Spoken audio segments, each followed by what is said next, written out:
Have you ever felt like you're your own worst enemy? You know, that the biggest battles you face aren't out there in the world, but right inside your own head? Well, today we're diving into this powerful idea that the most important war you will ever fight happens right here, on the battlefield of your mind. So let me just ask you straight up, does that hit home? Have you ever felt totally locked in a struggle with worry or doubt or just plain old fear? If the answer is yes, you are definitely not alone. In fact, the book we're exploring today says this internal battle is something every single one of us has to face. All right, so here's the absolute foundation for everything we're about to unpack. It's this simple but profound idea. Our thoughts aren't just these passive things floating around in our heads. Oh no, they don't just reflect our reality, they actually create it. It's as simple as this: what you think, you become. Okay, so if our minds really are a battlefield, then who are we fighting? That's what we're jumping into now.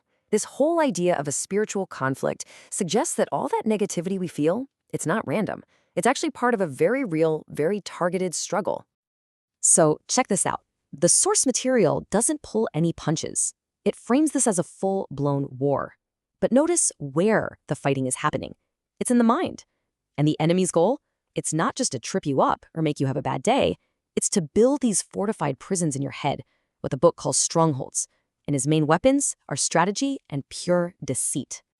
All right, so the enemy wants to build these strongholds in our minds. But what does that even mean? What is a stronghold, really? How do these mental prisons get built, and what does it actually feel like to be living inside one? And here's the key definition we've got to understand. A stronghold isn't just a bad mood or a negative thought. It's a prison. It's an area of your life where you are held completely captive, all because of a specific, repetitive way of thinking. You know, to make this super clear, let's talk about the story of Mary from the book. On the surface, you see a woman who's just stuck. She's stuck in anger. She's stuck in resentment in her marriage. And she desperately wants to change. She even prays about it, but she just feels powerless to control her own reactions.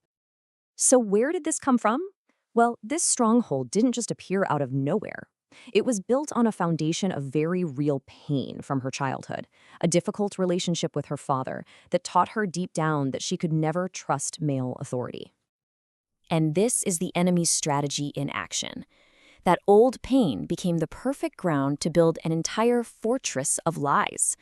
Thoughts like, men can't be trusted, they're just going to hurt you, you have to stay in control. These became the automatic program running her life, keeping her trapped in that same cycle of anger and rebellion. Okay, so that all sounds pretty intense, right? But here's the good news, and it's really, really good news. The book is crystal clear that you are not defenseless in this fight, not even close. You are fully equipped with spiritual weapons that are specifically designed to tear these mental fortresses down. So, what's in this arsenal? The book lays out three really powerful weapons. First, there's the word, which is all about using absolute truth to dismantle the lies. Think of it like fighting disinformation with cold, hard facts. Second, praise. The author actually calls this the fastest way to defeat the enemy. And finally, prayer. And we're not just talking about asking for stuff, but about actively connecting with God for help and strength. Okay, so you've got the weapons, but how do you actually use them? This isn't about one single knockout punch. It's a long-term strategy of literally retraining your brain. It's a process the book calls the renewing of your mind. And this is such a crucial point, so please hear this. This is not an overnight fix. It is a gradual process. It happens little by little. So the absolute key is to not get discouraged when you don't see results instantly. Slow progress is still progress. This slide just lays it out perfectly. This is the choice we face every single day. On one side, you have what the book calls the mind of the flesh. You can think of this as our default setting, our reactive, negative programming that just leads to a dead end. But on the other side, there's the mind of the spirit, which is a conscious, intentional way of thinking that's all about growth and life. I absolutely love this analogy from the book because it makes things so clear. Just think of your mind as a computer, and for years, it's been programmed with junk files, malware, and viruses. Well, this whole renewal process is basically God stepping in as the ultimate IT support to help you delete the bad code and reprogram your whole system with new software that's based on truth.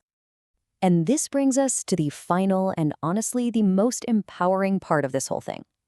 See, this process isn't passive. The ultimate key to winning this entire war is your active choice, your participation in deciding what you are going to think about. The book presents this first as more than just a nice idea. It's a practical checklist. This is the filter for your thoughts. Is what you're thinking about true? Is it worthy of respect? Is it pure? Is it lovely? Is it worthy of praise? If a thought comes knocking at your door and it doesn't pass this test, the book says you have the full authority to deny it entry. And this right here is the ultimate takeaway. The single most powerful step you can take starting this very second is to simply become the gatekeeper of your own mind, to just start paying attention to what you are thinking about, because you get to choose what comes in and what has to stay out. So, we're going to end with this question, which is really the beginning of the whole journey. The battle for your life, for your peace, for your joy, it's either won or it's lost right there on the battlefield of your mind.